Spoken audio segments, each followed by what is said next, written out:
கோடான கோடி மேசராசி அன்புள்ளங்களுக்கு இந்த ஆச்சாரியார் அன்போடு வரவேற்கிறேன். நம்மளுடைய பதிவுகளை தொடர்ந்து ஃபாலோ பண்ணக்கூடிய அத்தனை நல்ல உள்ளங்களுக்கும் மந்திர ரூபினி சார்பாக உங்கள் அனைவருக்குமே இறைவன் நல்ல ஆருளை புரியட்டும்.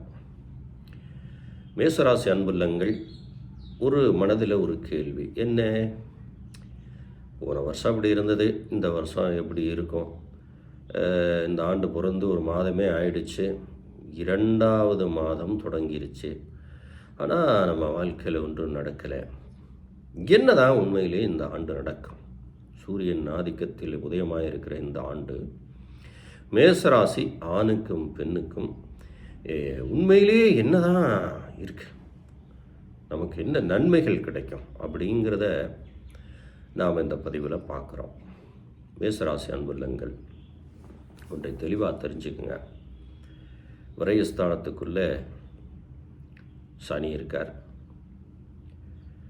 3, 4, 5 இந்த 3 இடங்களிலும் குரு பகவான் பயணம் செய்வார். உங்களுக்கு யோகக்காரன் அப்படின்னு, யோகாதிபதி அப்படின்னு எடுத்துக்கிட்டாலே குரு பகவான் தான். அவருடைய சஞ்சாரம் 3 விதமாக இருக்கிறது. அதிசாரம் பெறுகிறார், அந்த அதிசாரத்துக்குள் உச்சம் பெறுகிறார். இதெல்லாம் இந்த ஆண்டில் நடக்கும்.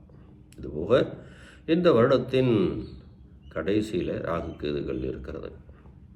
ஏன்னா கடகத்துக்குள்ளேயும் மகரத்துக்குள்ளேயும் அவங்க போகிறதுக்கு சரியாக இருப்பாங்க. இப்போ மேச ராசிக்கு என்ன நடக்கும் அப்படின்னா, 7.5 சனி ஒரு பக்கம் போயிட்டுருக்கு. இதை தாண்டி நம்மளுடைய வாழ்க்கையில் மேசராசி அன்புள்ளங்களுக்கு என்ன நடக்கும் அப்படிங்கிறது தான் வரும். நாட்டுக்கு என்ன நடக்குது, நாட்டின் தலைவர்களுக்கு என்ன நடக்குதுங்கிறத நம்ம அப்புறம் பார்ப்போம். முதல்ல வீட்டின் தலைவருக்கும் வீட்டின் தலைவிக்கும் நம்ம பார்ப்போம். அந்த வகையில் மேசராசி அன்புள்ளங்கள், இந்த ஆண்டு உங்களுக்கு என்ன நடக்கும் அப்படின்னா, நல்ல ஒரு சீரான வருமானம் இருக்கும்.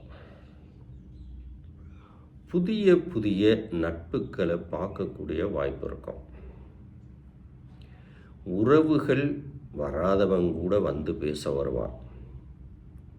இது இல்லாமல் நிறைய உறவுகள் நம்மளை சங்கடத்தை தந்துட்டு இருந்த உறவுகள்லாம் மனதுக்குள்ளே விஷத்தை வச்சுட்டு உங்கள்கிட்ட அன்பாக பழகிறதுக்காக வருவாங்க. நம்ம இந்த ஆண்டு என்ன தான் நடக்கும் முடிகிறதுக்குள்ளே இன்னும் ஒரு 10 மாதம் இருக்குது. இந்த 10 மாதத்தில் நமக்கு என்ன நடக்கும் அப்படிங்கிறதான் மேசராசிக்காராக ஒவ்வொருத்தரும் நீங்கள் தெரிஞ்சுக்கணும். நம்மளுடைய பதிவை பொறுத்த வரைக்கும் ஆழமான நல்ல செய்திகளை நான் கொடுப்பேன். அந்த வகையில் மேசராசி அன்புள்ளங்கள், உங்கள் வாழ்க்கையில் நிறைய மாற்றங்கள் நடக்க போகுது. அதில் சந்தேகம் வேண்டாம். உங்களுக்கு மேசராசிக்கு நிறைய மாற்றங்கள் நிச்சயமாக. வேலை செய்கிற இடத்துல ஒரு சந்தோஷம் தரக்கூடிய செய்தி உங்கள் கூட பயணம் பண்ணும். குடுக்கல் வாங்கல் அப்படின்னு இருக்கிற இடத்துல விரயமும் இருக்குது, அதே நேரத்தில் சில நன்மைகளும் இருக்குது. இப்போ யார் எந்த முயற்சி, நான் கடன் வாங்கித்தான் இந்த விஷயத்தை நான் சரி கட்ட வேண்டியது இருக்குது அப்படின்னு இருக்கக்கூடிய மேசராசிக்கு அந்த ஒரு விஷயத்தில் கவனம் வேணும். தள்ளி போடலாம், மார்ச் வரைக்கும் கூட தள்ளி போடலாம், கடன் வாங்கக்கூடாது. இது இல்லாமல் மேசராசியை பொறுத்த வரைக்கும் தடைப்பட்ட காரியங்கள் நிச்சயமாக விலகி போயிடும். முன்னோர்களை மட்டும் மனதில் நினச்சிக்கிடணும். எப்பயுமே உங்களுக்கு முன்னோர்களை நீங்கள் நினச்சிக்கணும். அவங்கள மனதுக்குள்ளே நினச்சிக்கங்க. பெருசாக மாலை கட்டி கும்பங்கட்டி எல்லாம் நாம் பூஜை பண்ணணுங்கிறது இல்லை. மனதுக்குள்ளே அவங்கள நினச்சிட்டு, ஐயா நீங்கள் இந்த மாதிரியெல்லாம் வாழ்ந்தீங்க, நான் இப்படி போயிட்டுருக்கேன், அதனால் எனக்கு உங்களுடைய ஆசீர்வாதம் கொடுங்க, தேக ஆரோக்கியத்தை முதல்ல கொடுங்க அப்படின்னு நீங்கள் வேண்டிக்கணும். மேசராசி அன்புள்ளங்க, ஒவ்வொன்றையும் தெளிவாக தெரிஞ்சுக்குங்க. திட்டமிட்டால் வெற்றி உங்களுக்கு தானே. திட்டம் என்பது உங்களுக்கு ரொம்ப தேவை, புரிஞ்சுக்குங்க. திட்டம் என்பது உங்களுக்கு தேவை. எந்த செயல்பாடு செஞ்சாலும், நாளைக்கு ஒரு காரியத்துக்கு போகிறீங்களா, அப்போ என்ன பண்ணணும், நைட்லேயே முடிவு பண்ணிடணும். ஒரு திட்டம் தீட்டணும். நம்ம எத்தனை மணிக்கு போகிறோம், எத்தனை மணிக்கு பார்க்குறோம், என்ன பற்றி பேசுகிறோம், நம்ம எதையை சொல்லணும், எதையை சொல்லக்கூடாது. சொல்லக்கூடாத விஷயங்கள், நெகட்டிவாக இருக்கக்கூடிய அத்தனை விஷயங்களையும் ஓரங்கட்டுங்க. மனசை தெம்பாக வச்சுக்கோங்க. எல்லா ஜோதிடரும் சொல்கிறது போல இந்த கிரியா யோகா மாஸ்டர் சொல்ல மாட்டேன். ஏன்னா உங்கள் வாழ்க்கையில் நீங்கள் ஒவ்வொரு அடியும் வேகமாக எடுத்து வைக்கணும், கவனமாக எடுத்து வைக்கணும், வளர்ந்துக்கிட்டே இருக்கணும். அவ்வளவுதான். அப்போது திட்டமிடுதல் உங்கள்கிட்ட தான் இருக்குது. இந்த கிரகத்தை பொறுத்த வரைக்கும் நல்லா இருக்கேன். 3ஆம் இடம் முயற்சி தானம், 4ஆம் இடம் சுகஸ்தானம், 5ஆம் இடம் பூர்வ புண்ணியம். இந்த 3 இடங்கள்லையும் குரு பகவான் இந்த ஆண்டு அப்படி இப்படின்னு மாறிட்டே இருப்பார்ல. அதனால தான் சொல்கிறேன். அப்போ உங்களுடைய முயற்சிகள் எதுவாக இருந்தாலும் நன்மையாக நடக்கப் போகுது. அது முதல்ல நினச்சிக்கோங்க. தைரியம் வீரியம் உங்களுக்கு எப்பவுமே வேணும். திட்டமிடுதல் என்பது மேசராசிக்கு வேணும். பெண்களாக இருந்தாலும் திட்டமிடுங்க. என்ன பண்ணலாம், நாளைக்கு என்ன பண்ணலாம், நாம் இந்த ஆண்டு நம்ம என்ன வாங்கணும், என்ன வாங்கக்கூடாது, என்ன செய்யணும், என்ன ஒரு திட்டமிடுதல் உங்களுக்கு இருந்துச்சு அப்படின்னா கிரகங்கள் உங்களை ஒன்றும் பண்ண போகிறதில்ல. அப்போ இந்த புத்தாண்டு, இந்த புதிய ஆண்டு உங்களுக்கு வளர்ச்சியாக தான் இருக்கணும். அப்போ நம்மளுடைய கவனம், பேச்சுக்கள் எல்லாமே ஒரு பாசிட்டிவ் எனர்ஜியாக வச்சுக்கோங்க. தூய்மையாக ஆடை உடுத்துங்க. எதுக்காகவும் மனதை தளர விடாதீங்க. சில பேருக்கு இந்த 7 சனியை நினச்சி பயம் இருக்கும். பயப்பட வேண்டாம். மாணவர்களுக்கு குறிப்பாக மாணவ மாணவிகளுக்கு ஒன்றை சொல்லுகின்றேன். எதற்கும் பயப்படக்கூடாது. நாம் பயந்தால் எதில் ஜெயிக்க முடியும்? எதுலேயுமே ஜெயிக்க முடியாது. அதனால் கிரகங்கள் நன்மை செய்கின்ற இடத்துல தான் உங்களுக்கு இருக்குது. அப்போ என்ன, நீங்கள் ஒவ்வொரு செயல்பாட்டிலையும் திட்டம் தீட்டிட்டு தைரியமாக செயல்படுங்க. அப்போ என்னென்ன கிடைக்கும் நமக்கு? இப்போ வேலை இல்லாத மேசராசிக்கு வேலை கிடைக்கும், அதில் மாற்றம் இல்லை. ஆனால் உங்களுடைய திட்டமிடுதலும் முயற்சியும் இருக்கணும்ல.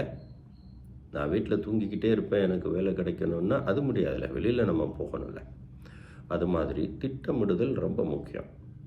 வேத பஞ்சாங்கத்தை பொறுத்த வரைக்கும் இந்த சூரியன் ஆதிக்கத்தில் பிறக்கின்ற இந்த ஆண்டு எல்லா ராசிக்காரனுக்கும் நன்மை செய்யும். பிரபலங்களை தான் கெடுக்க போகுது.